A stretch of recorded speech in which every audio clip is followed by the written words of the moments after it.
Motley. Yes. You served as our pastor for almost 42 years, which in itself is historical. When you do decide to retire, what would you like for your legacy to be, and what message would you share with us? That is an excellent question, Dr. Dale. What would I like for my legacy to be? I tell you, I wish I had a nice phrase for you that could encapsulate. Maybe I'll eventually come up with one. But I would just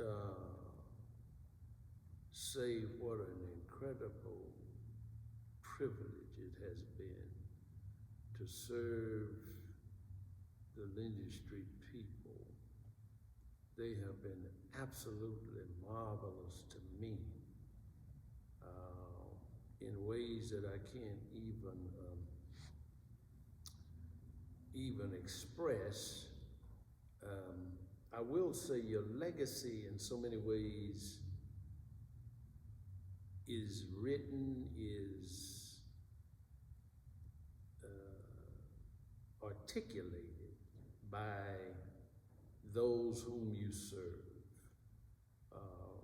rather than me attempting to try and describe it myself, except to be just an incredible journey and a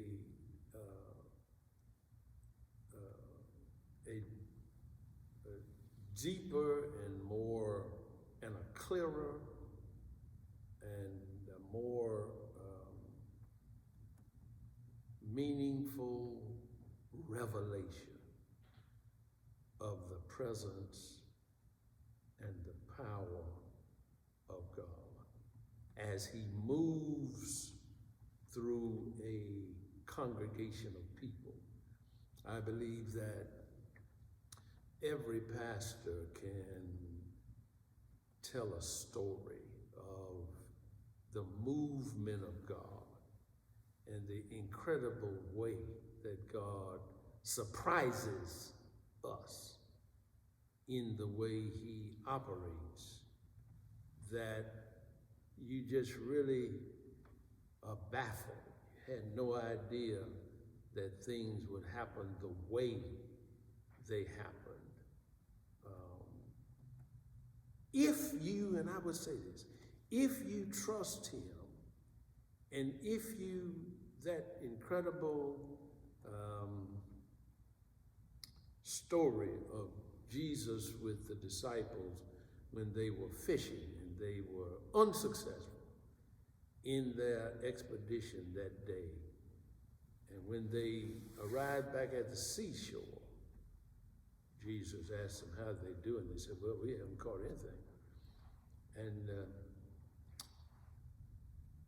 And the master said, launch out into the deep. You were in shallow water. You didn't really go out there in the deep water. And launch out into the deep and let down your nets for a catch. Peter said, we've been out there. Listen, Jesus. We are experienced fishermen. We know when we accept days when we don't catch anything.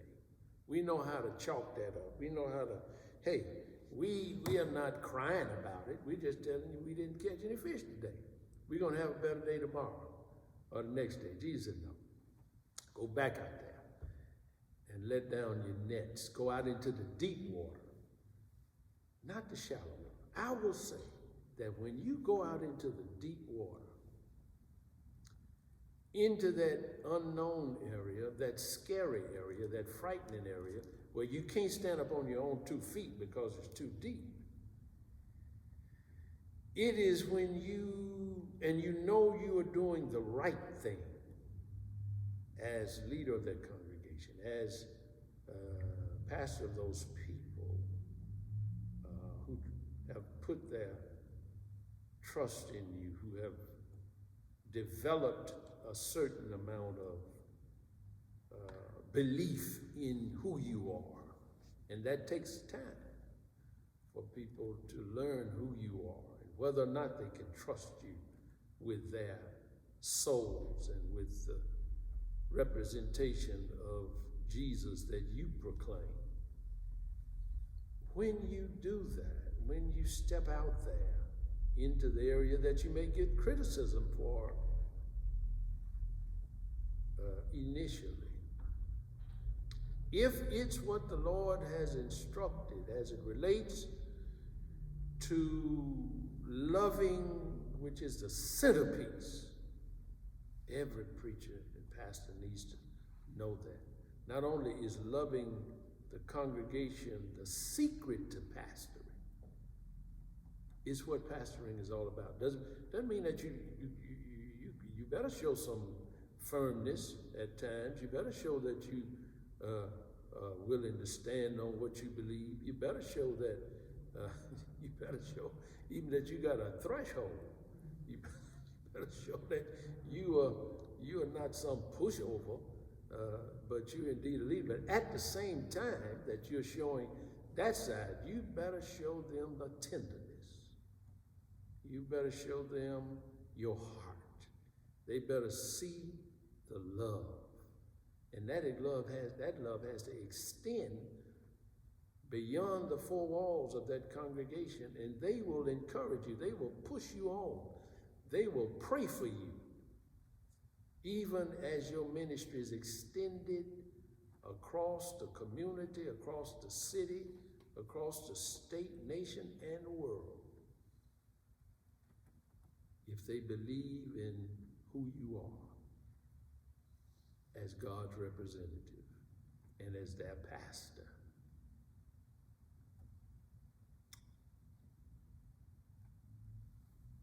And perhaps,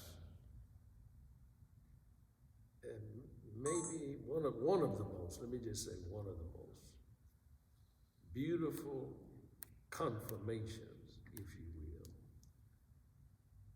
will, of that. When I paid a visit to, everybody in Lindsay Street knows Josephine Robinson. And Josephine was a cancer patient in Atlanta Medical.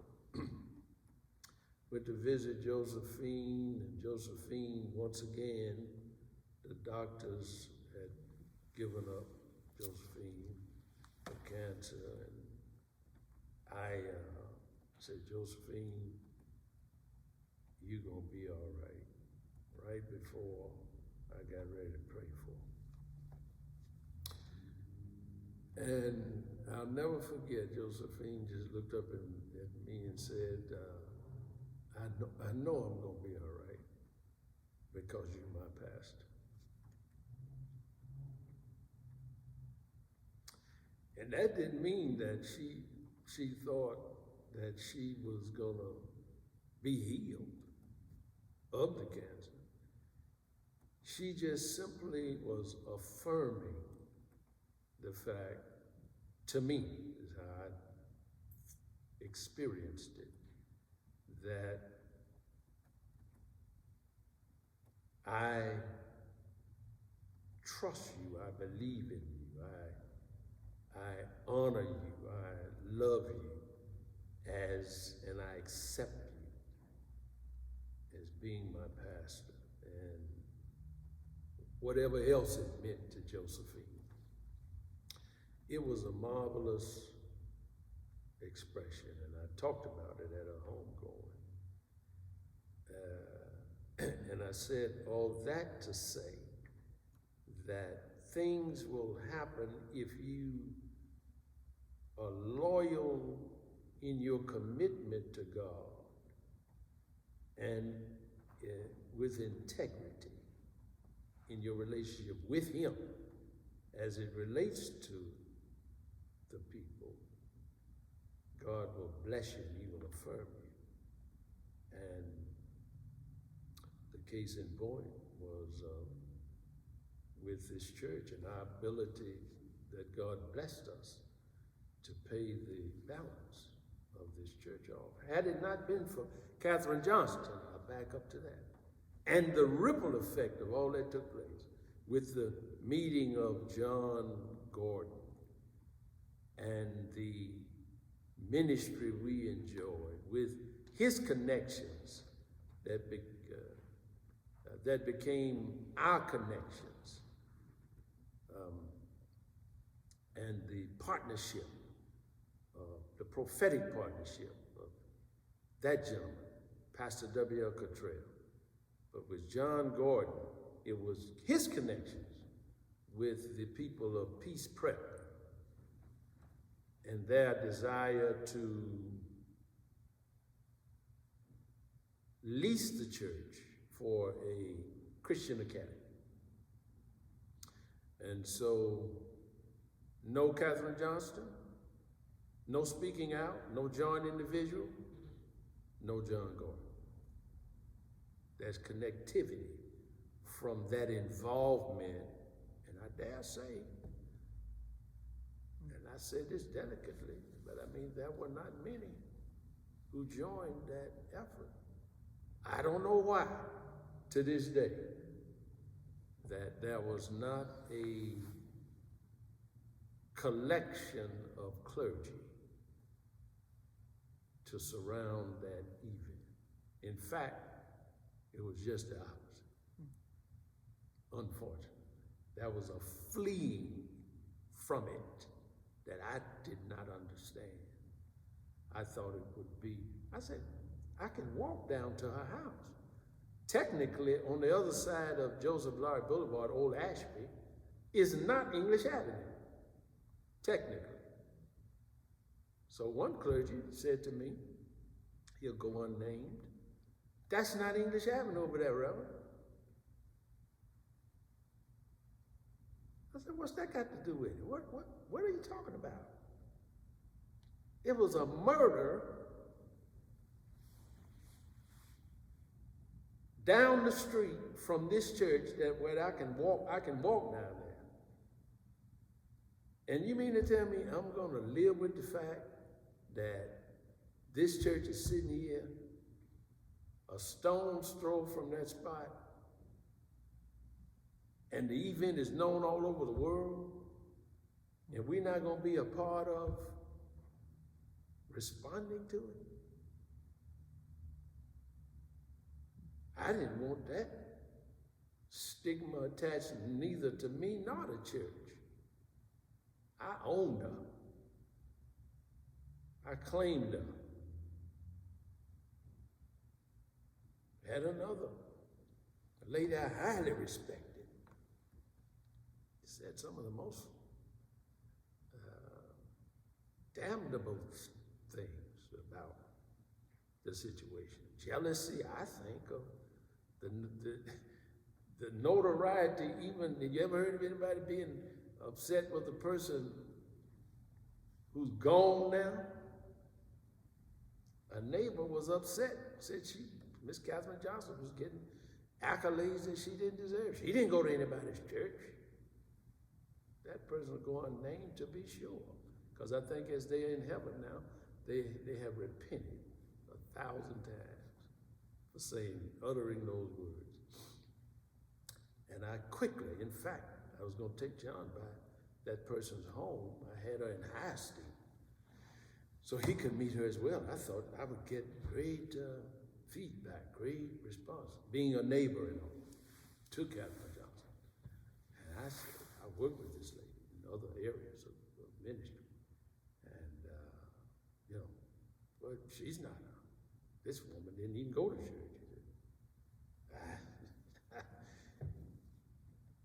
Had we not,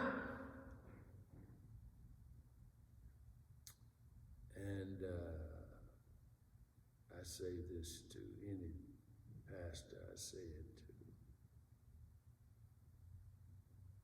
you, Allison, or any other prospective pastor, that if you do not respond in love, in compassion,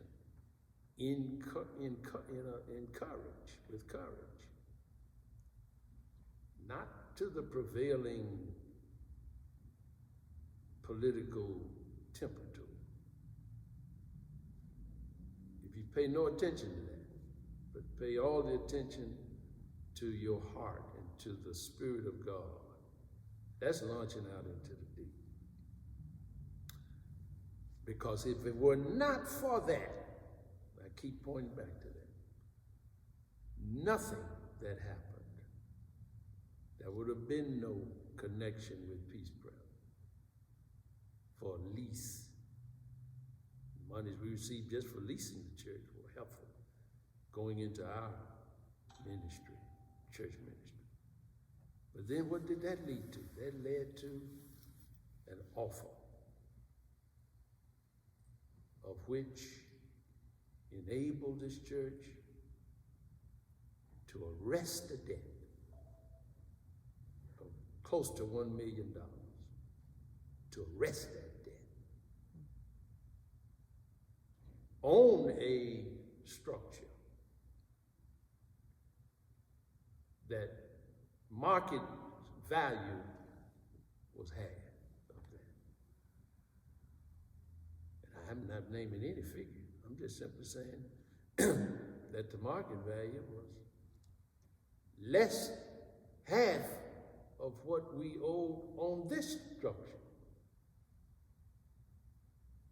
And yet, look what God did. He enabled us to take care of this debt before the pandemic hit us, with ministerial resources above that liquidation. Still have to burn that mortgage. And that's what God will do when you're faithful to Him. God, I can't even imagine what it would have been like if I had paid no attention. Didn't respond at all to that tragedy in this community. None of that, none of those sequences of events would have occurred. And so, in the short time that I have left as a pastor, I will simply say that I am grateful to God and the Lindsay Street congregation who gave me the privilege to serve them and have accepted my mistakes, my faults, my failures for 40, almost 42 years. Look beyond my faults. Not only saw my needs, but met them and didn't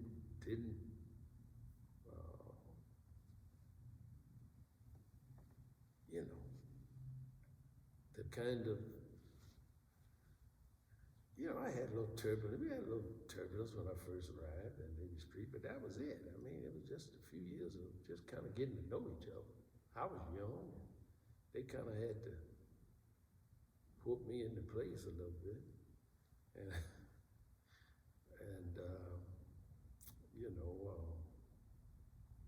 But this church has loved on me in spite of me and has enabled me to